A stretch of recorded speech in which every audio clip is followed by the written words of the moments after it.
This is CGTN, China Global Television Network.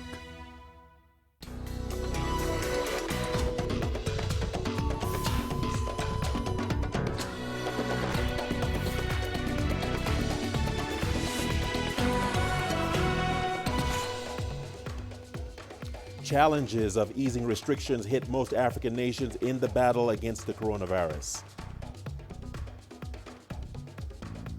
Sudan declines Ethiopia's request to conclude a partial Nile dam deal without Egypt.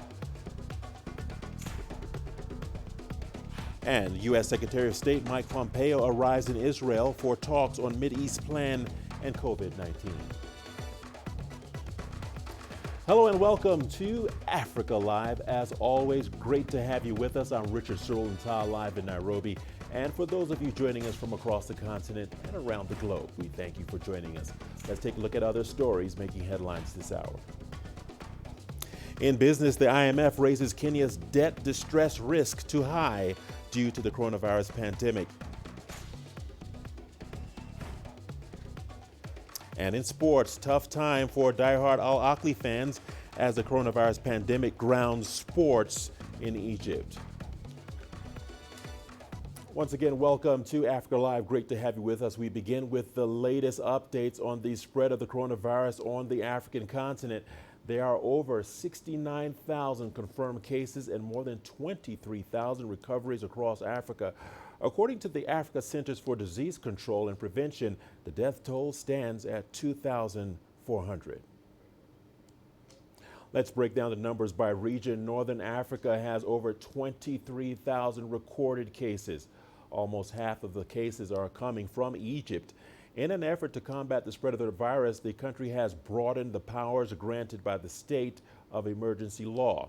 The president now has the power to ban public and private meetings, as well as protests and any other forms of assembly. In West Africa, Ghana and Nigeria continue to record the highest number of cases. Both countries have taken steps to ease lockdown measures. Ghana has adopted a campaign of contact tracing and mass testing. So far, over 162,000 Ghanaians have been tested for COVID-19.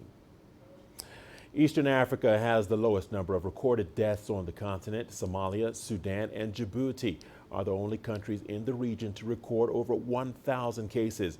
Djibouti has started easing lockdown measures. The government is allowing for places of worship to reopen. Social distancing measures and wearing face masks remain compulsory. This is despite the Africa CDC saying that Djibouti has the highest number of cases on the continent relative to its population. Cameroon and the DRC have the highest number of recorded cases in Central Africa. Cameroon has over 2,700 recorded cases. The country is not only fighting the spread of COVID-19, but also an armed conflict in its Anglophone region. The region covers the country's northwest and southwest. UNICEF estimates that around 3% of health facilities in these areas are either non-functional or only partially functional due to the conflict. Let's now shift to Southern Africa with over 11,000 infections. South Africa has the lion's share of recorded cases in the region. The country has enforced some of the toughest lockdown measures on the continent. Its neighbor, Lesotho, continues to be the only country on the continent to not record a single case. Let's now head to Guinea, where at least 6 people have been killed as protests over police roadblocks turned bloody. The roadblocks were set up as a coronavirus restriction to control traffic in and out of the capital, Conakry. People have reported deaths in 2 towns near the capital, 5 in Koya and 1 in Dubreka. According to witnesses, people said they mounted protests over mistreatment and extortion of security officers. Guinea is among the West African nations worst hit by the coronavirus. The country's poor sanitation system has raised fears of a more severe epidemic. Guinea currently has more than 2,000 cases and 11 deaths. Let's turn our attention to Nigeria now, where cases of COVID-19 have nearly doubled since government eased its lockdown orders in Abuja, Lagos, and Ogun State. Now authorities are scaling up on health facilities. CGTN's Kelechi Mekalam reports. Officials tour this newly commissioned isolation and treatment center in Nigeria's capital, Abuja. Nigeria called for swift interventions and expansion of health facilities following a spike in the coronavirus cases. This comes a week after the country began loosening up its lockdown order across its major cities. The space would accommodate hundreds more affected by the virus. We are receiving, on behalf of the citizens of the FCT, a very magnificent, well-established COVID-19 treatment center from the Ministerial Committee on COVID-19. This is a purely private sector-led intervention, which has culminated in this facility that has given us an isolation and treatment center that can boast of 500 beds plus. In addition to this facility you are seeing here, the committee has also intervened by providing a 350 kVA generator to the University of Abuja Teaching Hospital Isolation Center. Major cities mostly hit by the virus have spent about 5 weeks on total lockdown. Since relaxing on it, government has increased community-based testing too. They also urge citizens to play their parts by complying with safety measures to curb the spread of the coronavirus. As you are aware, for the last 1 week, a gradual process of easing of lockdown had commenced in the FCT. But our experience has shown that the wider community, up to now, is not very compliant with respect to social distancing and all the other items mentioned. If this thing gets out of hand, even though we are now almost boasting of a 1,000 bed spaces within the FCT, we may just wake up and realize that 1,000 will not be enough. As the pandemic rapidly spreads across the country, authorities are in discussions with private investors on possible new collaborations for more isolation and treatment centers. Kelechi Amekalam, CGTN Abuja, Nigeria. In Egypt, the government is easing some of its COVID-19 control measures imposed in March. It's decreasing curfew hours and opening public places. But with rising infection figures, many in Egypt are worried. As Adel El Maroui reports from Cairo, the supplies of personal protective equipment in Egypt are not yet sufficient. Egypt is gradually lifting its COVID-19 restrictions. It's hoping to bring back life to normal before the summer begins. By moving to do so, the government is banking on people's awareness at a time public behavior has made infection rates grow. I cannot understand why the government is easing measures. We don't have the culture of social distancing. From one side, the government gives instructions to use preventive measures, but from the other, it is giving people more space to move, more chances for crowding. Did they prepare people to behave responsibly? Are they used to wearing face masks? No one knows how to behave properly, and no one can afford the additional budget of wearing masks. That's our problem. One of the country's biggest challenge is public transportation. Due to the nighttime curfew, it means there is more traffic during the day. And people are still getting used to the idea of personal protective items and physical distancing. I'm seeing people taking more care. Many are wearing face masks. Some will hold the car handle with a tissue. I see people wearing gloves too, but that's not everyone. About 5 to 6 people, each ride out of 15. And there are those who don't care at all. Violations to curfew hours are also common. While they are somewhat strictly imposed on main roads, in the suburbs they're not. I fear the well-being of my wife and kids, but I have to leave the house for work and to come here to the market. I do take care by using disinfectants so that I can keep them safe. I work till midnight. I see people laughing in the streets after curfew hours and kids playing football. I see gatherings, and that is very clear the farther you go away from the main city streets. وبيهزروا عندي في المنطقة يعني. The government wants to reopen hotels and public places within the next few weeks. The recent spike in infection rates has pushed officials from the doctor syndicates and some activists on social media to urge the government to use the Eid vacation to impose a full lockdown. It's a recommendation to curb the spread of the virus before the government resumes easing measures. Adel Mahroui, CGTN, Cairo. UNICEF has launched a campaign to put a spotlight on children's health during the COVID-19 pandemic. The global hashtag Reimagine campaign is bringing attention to how the pandemic is disrupting health systems. The UN agency estimated 6,000 children could die daily from the disruption. It also warned this threatened to reverse the progress made on ending preventable under-5 mortality. Nigeria, the DRC, and Ethiopia are among the 10 countries expected to witness the highest excess child mortality rates. UNICEF is urging governments and all stakeholders to respond to the potential crisis. Let's go to Jerusalem, where the U.S. Secretary of State has arrived for talks with Israeli leaders. Mike Pompeo is meeting with Prime Minister Benjamin Netanyahu and Parliament Speaker Benny Gantz. They will discuss COVID-19, Iran, and Washington's controversial Middle East peace plan. Let's now move away from the coronavirus for a minute and go to Lesotho, where Prime Minister Thomas Thabane says he will resign today. Local media say Thabane is set to write to the country's King Letsie III on his intention to quit. This comes as the country seeks to resolve a political crisis that has plagued the Prime Minister's government, culminating in the collapse of his coalition early on Monday. His resignation is set to pave way for a new government. Finance Minister Moketsi Mojoro could take over the Prime Minister's post. Thabane has been under pressure to resign over a case in which he and his current wife are suspected of conspiring to murder his former wife nearly 3 years ago. Lipolelo Thabane was murdered outside her home in June 2017, days before Thabane's inauguration.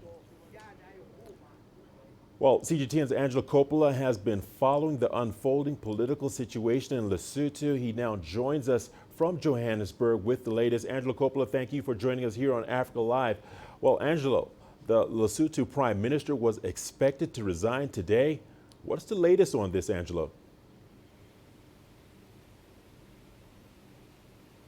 Well, Thabane apparently is going to resign today. That's according to his spokesperson. But the spokesperson also added that he knew nothing about a report that the Prime Minister would actually be personally handing in his resignation letter to the country's king on the same day, which is later this afternoon. We do know he's resigning. We just don't know when he's going to be leaving office. But his departure will resolve that political crisis that began late last year. It's the nature of politics in Lesotho at the moment, and has been for many years now. The country, of course, as you know, has 30 political parties, and they're vying for just 1.2 million votes in a very politically active environment. So let's see if he does resign. Let's see if he does actually leave office. Richard? Well, no doubt a lot going on in Lesotho. Angelo, what kind of impact will this have on the running of the government, and what do we know about the man expected to step into that office? Well, look, we know that the coalition government was dissolved. We know that it'll be a smooth transition because the Lesotho government and country has had a lot of time and lots of practice at changing parliament or changing government departments and government, as it were. But the new Prime Minister-elect is going to be Moketsi Mojoro, we understand. He has a PhD in natural resource economics and a master's in agricultural economics. In 2013, for example, he was Minister of Development Planning in the country, and he's also served at the IMF and also as a principal secretary at the Ministry of Finance in Lesotho between 2004-2008, and has served as a director on several boards. So there's lots of experience on offer and lots of experience in the private sector as well. So it might be a good move, Richard. Well, Angela, I guess the big question that needs to be asked is, how is this resignation expected to impact the investigations into the murder of his former wife? Well, look, the lawmakers did say that Tabane wasn't offered any immunity when he signed that deal to dissolve the government. The murder case continues, of course. Tabane did appear in court in February, but the judge referred the matter to the High Court, which is now going to stand in as the Constitutional Court. That's to determine whether Tabane has immunity from prosecution, as he was a sitting Prime Minister at the time of the alleged crime. It's a grey area, analysts are telling me, because Lesotho is a constitutional monarchy, and the constitution is very explicit that the king can't be charged with a crime, but it's less clear about the Prime Minister and any crime that he's alleged to have been involved in while he was as a sitting Prime Minister. So it's early days yet. That case hasn't been heard yet, and of course Tabane hasn't been officially charged. Richard? All right, Angela Coppola, excellent reporting. Thank you for that update and report. Angela Coppola speaking to us live from Lesotho, and still to come. Sudan refused Ethiopia's proposal to push ahead with the filling of the Grand Renaissance Dam without Egypt's signature. How does this affect Ethiopia's program? I'm Grumtala in Addis Ababa. And how does Sudan's position help Egypt's case against Ethiopia, especially as the United Nations Security Council look into Egypt's complaints? I'm Adel Mahroui from the Egyptian capital, Cairo.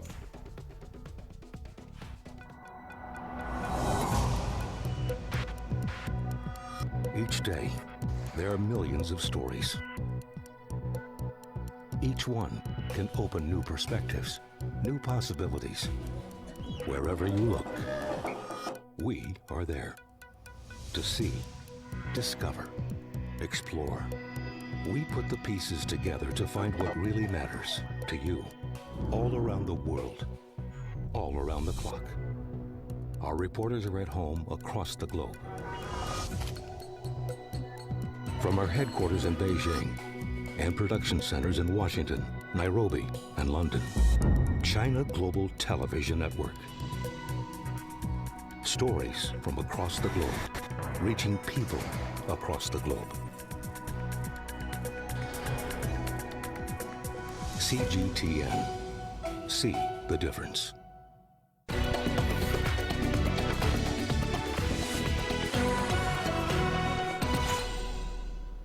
Welcome back to Africa Live. Thanks for staying with us. Sudan has declined Ethiopia's proposal to conclude a partial agreement without Egypt to launch the first filling process of the Renaissance Dam in July. Last February, Sudan did not sign a draft agreement prepared by the U.S. Treasury in Washington, saying any deal should be accepted by the three parties. However, this did not happen because Ethiopia was absent. A statement from Sudanese Prime Minister's office said Prime Minister Abdallah Hamdok has already informed Cairo and Addis Ababa on Khartoum's position. The current stance by Sudan complicates talks aimed at resolving a standoff among the three nations on the sharing of Nile River waters and Ethiopia's push for the completion of the Grand Renaissance Dam. All right, let's get more details on this. We have CGTN's Gerum Chala joining us live from Addis Ababa and Adel Al-Marui in Cairo. Gentlemen, I'd like to welcome you both to Africa Live. Thanks for taking the time to speak to us. Let's start with you, Gerum. Sudan says no to Ethiopia, while Ethiopia says it has responded to Egypt's complaints before the UN Security Council. How does Sudan's position affect Ethiopia's plans for filling the dam? Gerum. As you remember, since the failed Washington, D.C. negotiations between Ethiopia, Egypt, and Sudan, Ethiopia's position has been clear. And time and again, Ethiopian authorities, including the Prime Minister himself, the Foreign Affairs Minister, and the Water, Irrigation, and Energy Ministers have been saying, look, we're going to go ahead and continue with our plan of constructing the Grand Ethiopian Renaissance Dam. By the way, is now at a 73% completion. And then also we're going to continue with the plan of filling the dam in July. So this position has been consistent and persistent since that time of the Washington, D.C. failed agreement. Sudan's refusal at the moment, I can say, and to answer your question, is not going to affect any single plan of Ethiopia, because the authorities are saying, look, the next few months are going to be time for preparation, and when July comes, which is the rainy season in this country, we're going to go ahead and fill the dam. The reason being that this is an Ethiopian dam. This is a dam that's being constructed by Ethiopian resource and effort, and it is very vital for us to complete it. So there is nobody can stop us from filling this dam. So I think Sudan's position is one thing to consider, but Ethiopia's position remains to be the same, and the filling in July will continue. All right, Gerum, don't go away. We've got a couple more questions for you. Thanks for that insight. But let's get Adel Al-Maroui into this conversation. Adel, how does Sudan's position help Egypt's case against Ethiopia? So in terms, if we speak legally, it doesn't really change a lot. Sudan has been, since the beginning, trying to take more or less an unbiased stance in that series of negotiations.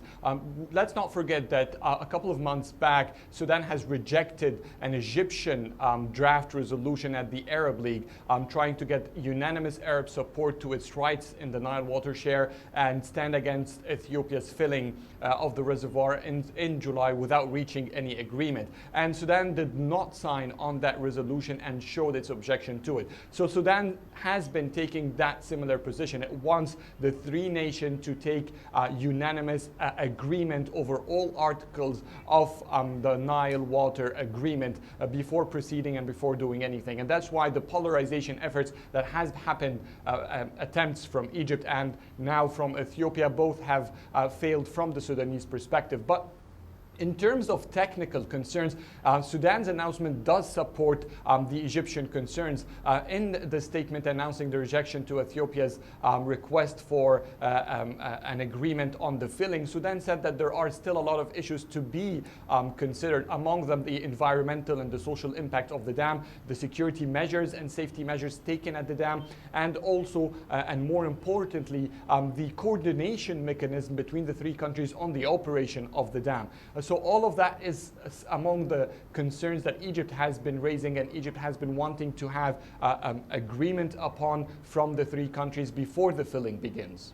All right, thanks a lot for that, Adel. Let's get Gerum right back into this conversation. It's right back at you, Gerum Chala. What is Ethiopia doing to address Egypt and Sudan's concerns?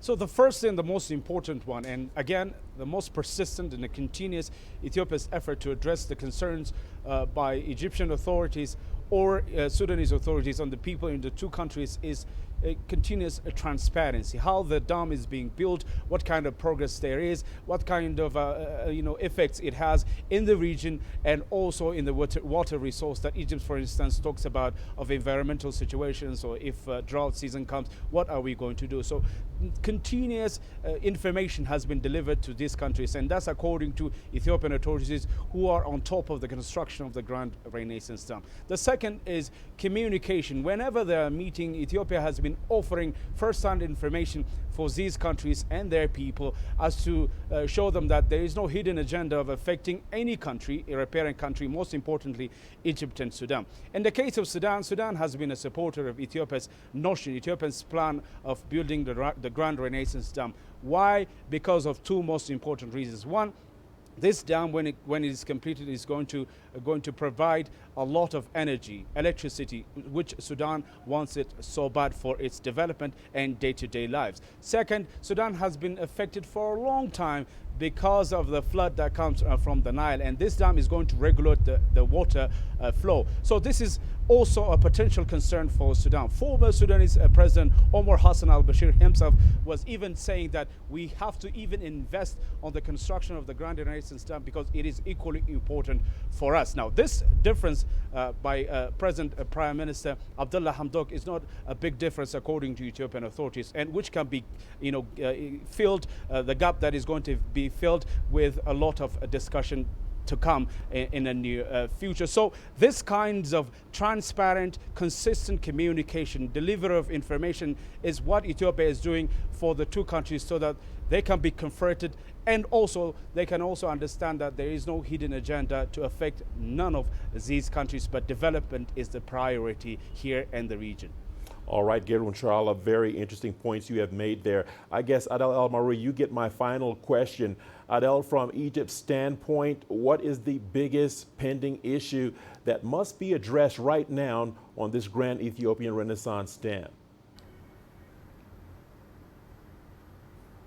So primarily Egypt's concern now is not about sharing information or the transparency of the steps preceding that Guillaume has just mentioned, but Egypt's prime concern is that steps are taken to show that what the concerns Egypt and Sudan have are taken into consideration. That is, there is an agreement before proceeding and putting both Sudan and Egypt into a factual position where nothing can change except accepting what Ethiopia is proceeding with without taking into consideration all the aspects that they've mentioned. Egypt is now primarily concerned, and what Egypt really wants is basically to abide to the agreements reached in the negotiations that has been taking place for months in Washington, D.C., which Washington itself has stated that it is a fair base for an agreement that should suit everyone without imposing any harm.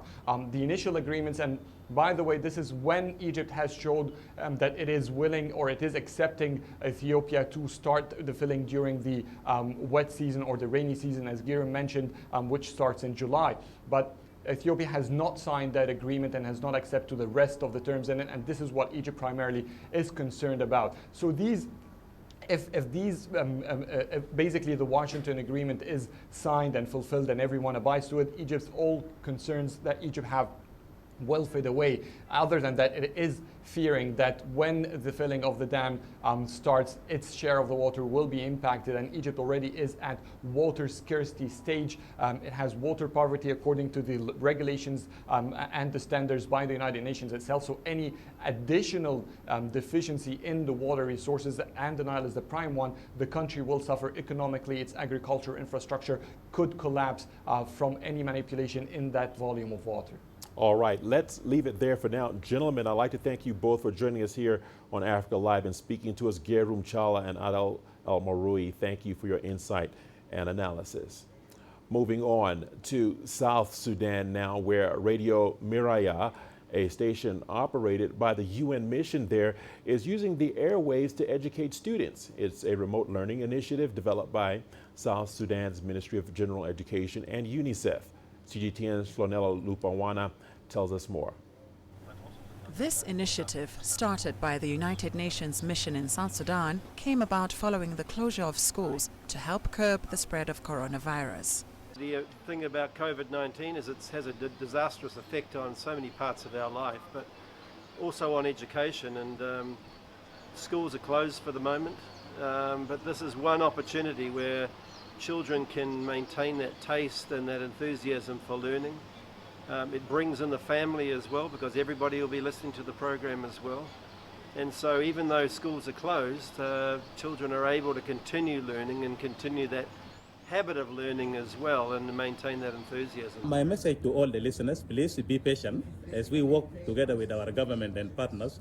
Everything will be okay, and the lessons will go to you down there well. We are working on it. Just be patient and everything will be okay. Don't miss our interactive radio instructions. South Sudan's Ministry of Education wants to offer distance learning through radio, as it is one of the most common and easily accessible communication tools in the country. At first, the lessons were being broadcast through the National Radio Service, which has limited coverage. But thanks to Radio Miraya's increased network search, many can now join the lessons. I am very happy because Miraya FM is one of the biggest FMs in our country here that is accessible to all. Because you can, when you go to all our states, Miraya is relayed over there, not just like other radios which are for local consumption within Juba town. Miraya is broad. So I'm happy that the program is brought to Miraya, and I believe our listeners and our peoples across the country will believe from what we are really trying to put forward to them. Radio Miraya has also fully dedicated its news and other programming to inform people about the risks of COVID-19 and how to prevent it. Flonella Lupawana, CGTN. Meanwhile, in the Democratic Republic of Congo, a team of Chinese medical experts has arrived to help the country fight the coronavirus pandemic. The team was invited by President Felix Tshisekedi to support the country's national task force. Their arrival comes as the Central African Republic records more than 1,000 cases and 50 deaths. 12 Chinese medical experts are in the DRC capital to help the government tackle the coronavirus. The team includes 3 specialists who were involved in fighting against the COVID-19 outbreak in the Chinese city of Wuhan. The DRC and China have enjoyed strong trade relations for decades, and China is now demonstrating that they'll remain friends in good and bad times. We believe this medical team will come up with positive and concrete measures to help the Congolese officials deal with the coronavirus in the 2 weeks that they'll be here. The team brought much-needed medical equipment for health workers and facilities in the country. Congolese health officials are optimistic about reducing COVID-19 cases with the support of the Chinese. This team of Chinese experts will work with our experienced medical teams to fight against this pandemic. We're confident that, together, we will limit the spread of the COVID-19. Many foreign countries have financially supported the DRC in setting up an emergency response to the COVID-19 pandemic. The government has imposed a partial lockdown at the epicenter of the outbreak in Kinshasa and banned public gatherings. The DRC is among the African countries that the Chinese government has decided to send medical experts to help fight the COVID-19 pandemic. Others include Zimbabwe and Algeria. China has become Africa's largest trading partner, and its officials are keen on maintaining those ties by offering support in difficult times like these. Chris Sochamringa, CGTN, Kinshasa, Democratic Republic of Congo. Well, Zimbabwean President Emmerson Mnangagwa has met with a Chinese team of medical experts at State House in Harare. Mnangagwa says the arrival of the team will bring great help to Zimbabwe in combating COVID-19. The visit will also help in enhancing bilateral cooperation between China and Zimbabwe. Mnangagwa also expressed his gratitude to President Xi Jinping, who has strongly supported Zimbabwe's fight against the epidemic. President Mnangagwa says his government is willing to actively work with China to continuously deepen bilateral relations and improve cooperation in various fields. The Chinese ambassador to Zimbabwe, Gu Xiaochun, said China will continue offering its support to Zimbabwe. It is not the end of the Chinese support to Zimbabwe. It's just a new batch. And we are looking forward more support, more assistance from China will come here. I would also like to report to Your Excellency and your honorables, so far, no imported cases of coronavirus to Zimbabwe from China, and no confirmed cases in Zimbabwe have connection with Chinese national. I'm confident that our medical experts and the frontline health personnel will learn from your experience in dealing with this pandemic, which has destroyed lives and the livelihoods the world over, including Zimbabwe. China's vast experience in this regard would immensely benefit Zimbabwe and the entire region with which we are collaborating and coordinating in terms of our regional response. In Nigeria, the Dome Treatment Center that was built with the help of a Chinese company has been handed over to the federal government. The facility will help Nigeria to expand the treatment of COVID-19 patients and improve the country's ability to respond to the epidemic. The center was designed, constructed, and equipped by the China Civil Engineering Nigeria Company on the request by the Nigerian government. The minister in charge of the Federal Capital Territory has thanked the Chinese government for the project. They have given us a lot of support in the health system, so we are very happy. And I think this is very good. Even after COVID-19, this kind of partnership should continue for the, for the good of the people of both countries.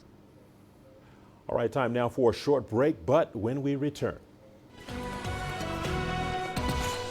Coming up in business, the IMF raises Kenya's debt distress risk to high due to the coronavirus pandemic. And the UK extends its job retention scheme by 4 months to the end of October.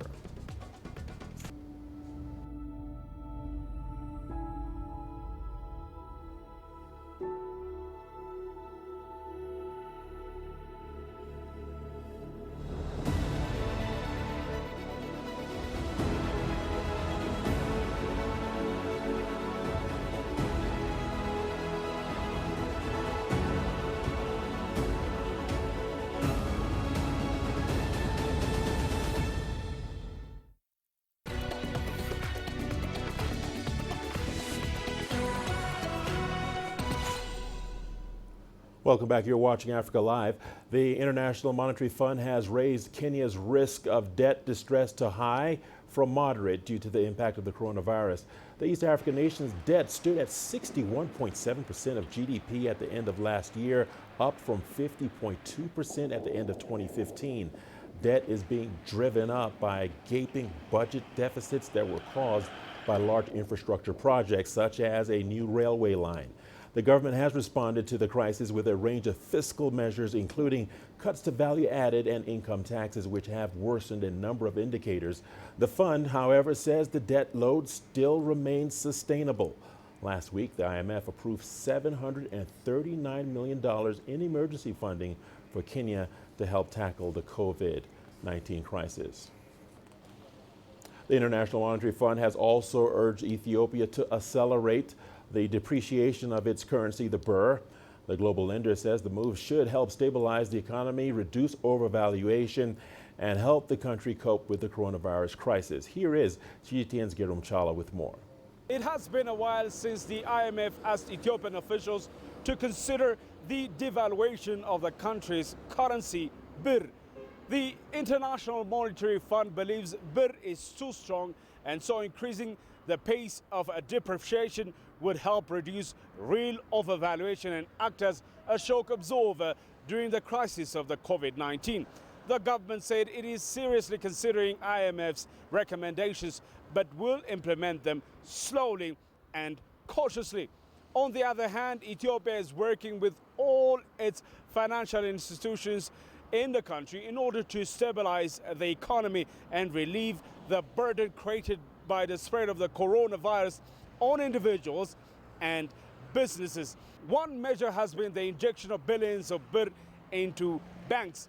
IMF's document commends the move by authorities to continue reducing the gap between the official and parallel market rates of the birr.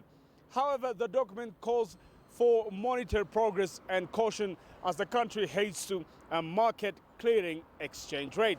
A week ago, the IMF Executive Board has approved $411 million emergency assistance for Ethiopia under the Rapid Financing Instrument to support the country on the way to fight against the COVID-19. Grumjala CGTN, Addis Ababa, Ethiopia. Egypt has received $2.8 billion in emergency financing from the International Monetary Fund. The IMF had approved the funds on Monday in an effort to help cushion the Egyptian economy from the effects of COVID-19. Despite lockdown measures imposed in March, Egypt's infections tally has continued to increase. A nighttime curfew imposed by the cabinet, which starts at 9 p.m., was extended for 2 weeks on Thursday until the end of Ramadan.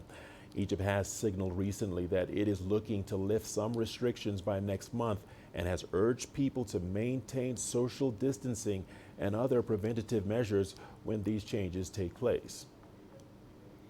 According to the World Bank, global remittances are projected to decline by about 20% in 2020 due to the economic crisis induced by the COVID-19 pandemic. The Tunisian workers abroad, as well as the sub-Saharan migrant community in the northern African country, have been largely affected by the crisis. CGTN's Adnan Shawashi reports. There are more than 1 million Tunisian migrants in Europe, the Gulf region, and North America. Their annual remittances amount to around $2 billion. However, the COVID-19 crisis, which hit the world, has caused the sharpest decline of remittances in recent years. According to the Central Bank of Tunisia, remittances increased by 11% from January to 10th March. However, remittances have dropped by 8% until April 30th. There was a sharp decline in remittances in this period due to the pandemic. If this trend continues, the decrease could hit 20% and have a negative repercussion on the developing world economies. According to the Migration Department at the Ministry of Social Affairs, there are tens of thousands of sub-Saharan workers in Tunisia. The majority assert that they have been unable to transfer remittances to their families. I'm a young migrant worker just like many others who came to Tunisia to earn a living and to send remittances to my family. Nowadays, this has become very complicated because life is too hard. Migrant workers also describe the coronavirus pandemic as the worst crisis which has affected migrant communities, as well as the flow of remittances. Here in Tunisia, the coronavirus crisis has caused inflation. One is just focused on putting food on the table. It's impossible to send money back home. Economists say Tunisian and other African migrant workers send on average $200 or $300 home every 1 or 2 months. This sum can make up to 60% of the household's total income. Tunisia has eased some lockdown restrictions as part of the implementation of Phase 1 of the targeted health deconfinement. Analysts assert that Tunisian migrants abroad, as well as migrant communities in the country, will be able to send money home after resuming work. Aden Shawishi, CGTN, Tunis. The International Labour Organization has estimated a rise in global unemployment to as many as 24 million, with young people being the most vulnerable. In Beijing, a group of young people known as the Bei Piao are facing the choice of cutting their losses and leaving or staying put until the storm is over. CGTN's Ma Kei explains. Bei Piao is a Chinese phrase first coined to describe non-native Beijingers who live and work in Beijing but are not officially registered as households. The definition of the word, however, has switched over the decades, adding in a group of younger people who seek not just profit but also name and self-value. Some, like Zhang Kemin, has a dream for the big screen. I was a taekwondo athlete and phys ed teacher before I came to Beijing. Every day was a routine. I couldn't let myself get tied down by a so-called steady job at 18, so I left. I've always had a passion for movies and theater. Being an actor helps me be more than just my own person and escape a monotonous life. The COVID-19 epidemic has cost John several gigs. He's been spending away his savings for 2 months. But that's not the worst. For a young actor starting out, the possibility of being forgotten is the true nightmare. I have to worry about rent, expenses, and work opportunities. I don't want to be an understudy till I'm 40, just waiting for it to happen. But I can't ask my parents for money. I'm a grown man. If things go on like this, I'll probably have to pack my bags very soon. Not everyone has very glorious and lofty goals for their future. Some just want better job opportunities. I worked at one of the big 4 accounting firms, 12 hours a day, 6 days a week. That was my lifestyle. However, the COVID-19 outbreak has forced me to reprioritize my life. Right now, family matters the most because I'm an only child. I'm thinking about getting a steady job not far from home, or maybe I would just take a break for now. The International Labour Organization predicts that in a possible recession caused by the epidemic, unemployment rate globally could be worse than the 2008 financial crisis, which resulted in 22 million unemployed. Beijing Social Security authorities have put forward contingency policies to encourage companies not to lay off their employees. We will reimburse all the unemployment insurance money for small and micro-sized companies that didn't let go of any of their employees. Despite government supporting policies, for many young Bei Piaos like Zhang and Han, living on unemployment insurance is as bad as throwing in the towel. The lifestyle of the big city draws them, but when it becomes too expensive, they can also return to the safe haven of their hometowns, where they can rally their courage and start again. 马克 CGTN 北京。And on to India now, where Prime Minister Narendra Modi's government has unveiled a $266 billion support package for the economy. India's finance minister will announce further details of the package, which is equivalent to around 10% of India's GDP. In an address to the nation, Modi said India's economy would have to adapt to the possibility that the coronavirus would be around for a long time. His comments came as Delhi starts to pull back from one of the world's tightest lockdowns of some 1.3 billion people that has left millions out of work and stranded in cities far from home. All of our experts and scientists say that the coronavirus is going to be part of our lives for a long time. However, we cannot let our lives revolve around the coronavirus either.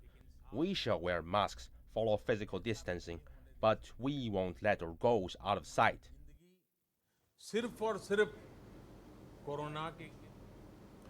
And we're not done just yet. We've got your sports news coming up after the break. Here's a look at what's ahead.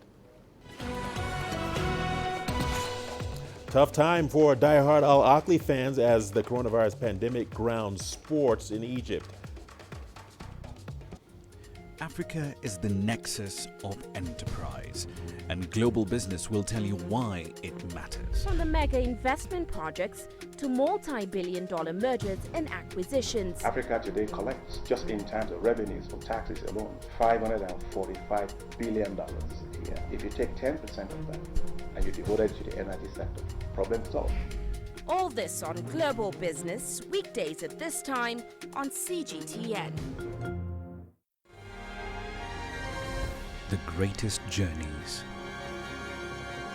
the greatest sights, the greatest adventures. Here in Qanater, this weir allows the locals to walk on water. We're far more than just TV news. We're your passport to the wonders of Africa. To bring you stories of struggle, survival and hope.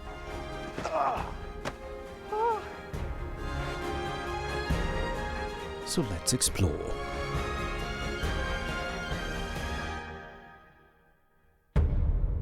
CGTN.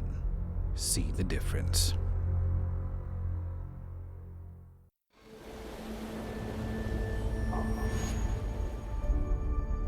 How would you create your legend? On the fields, on the tracks, in the arenas of Africa. Were you born to be a player? Could this moment be yours?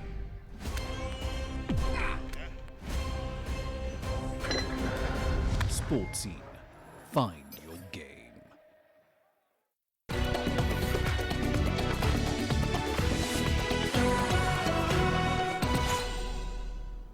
Welcome back to Sports News Now, where football fans of Egypt's Al Ahly club are missing their favorite sport and team in action. For generations, they've been planning their lives based on the Red Devils' schedule, but COVID-19 has deprived them of their biggest source of joy. CGTN's Adel Al-Marhoui reports. 20-year-old Dalia Hassan is recalling her favorite football memories with her brother and friend. As a souvenir, they've kept a ticket for each match they've attended. Almost all of them are for Al Ahly. Since 2014, I don't think I've missed any match for Al Ahly, unless fans were banned. As a family, we all attend the matches together or go with friends.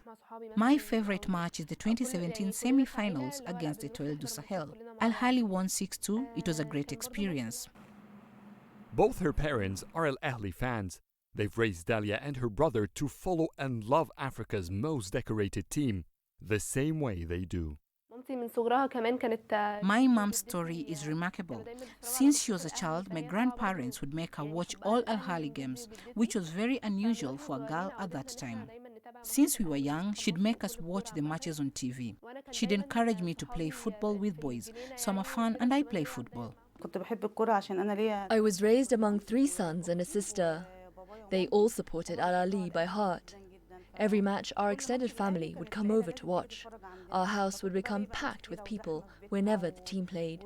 But I never attended a match, so when I had kids, I wanted them to love Al Ahly, and I didn't want them to miss that experience. So I think they loved football because of me. It's been hard for this football-loving family to sustain COVID-19's lockdown. Their lives circled around Al Ahly's matches, and now that has vanished. I want to watch any live football, even if it's the Turkish league. Right now, we are watching replays of old matches. I don't think when football is back, we will miss any match, even if it's the second division. I think the league could resume without fans. We've been used to that already. They can put in place rules, like players not getting too close when celebrating a goal. It's clear that we are going to live with the coronavirus for some time, so life must go on. Beside match tickets, they've collected pictures of legendary players of the team. Their devotion to the sport has made them quite popular in their neighborhood. We moved to this neighborhood 2 years ago. We all know each other in this area. I admired so much how this family loved football, whether it's Dalia or her mother, and I have never in my life seen women care so much about football. Since then, I've been joining them in all Al Ahly matches. This family has rarely missed a domestic game for the Egyptian Red Devils, but Dalia never followed them abroad. When the sports resumes, this remarkable young lady hopes that she could fulfill her dream by attending Al Ahly's matches overseas. Adel Mahroui, CGTN, Cairo. The Diamond League Athletics meeting due to be held at the London Stadium on July the 4th to the 5th has been cancelled due to the new coronavirus pandemic. The cancellations follows a similar move to shelve the elite meeting in Rabat and Zurich. The World Athletics governing body has released an updated provisional